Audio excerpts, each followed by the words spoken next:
দার্জিলিং, কালিম্পং, জলপাইগুড়ি এবং আলিপুরদুয়ার জেলায় খুব ভারী থেকে অতি ভারী বৃষ্টির সম্ভাবনা জানাচ্ছে আবহাওয়া আলিপুর দপ্তর।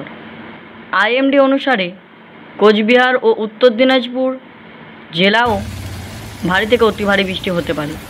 দক্ষিণবঙ্গে বিজ্ঞপ্তিভাবে হালকা থেকে মাঝারি বৃষ্টিপাত, বজ্র বিদ্যুৎ সহ বৃষ্টির সম্ভাবনা রয়েছে।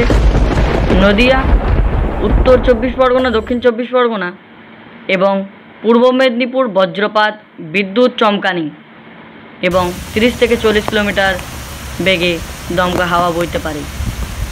কলকাতা ও পার্শ্ববর্তী এলাকায় সাধারণত আকাশ মেঘলা থাকবে এবং হালকা বৃষ্টি ও বজ্রপাত সহ বৃষ্টির সম্ভাবনা রয়েছে। সর্বোচ্চ ও সর্বনিম্ন তাপমাত্রা যথাক্রমে 38 ডিগ্রি সেলসিয়াস এবং 28 ডিগ্রি সেলসিয়াস এর আশেপাশে থাকতে পারে। বন্যা পরিস্থিতিতে উত্তরবঙ্গে ভারী বৃষ্টির কারণে এবং ডিভিসি থেকে জল ছাড়ার ফলে উত্তরবঙ্গে কিছু নিচু এলাকা প্লাবিত হওয়ার সম্ভাবনা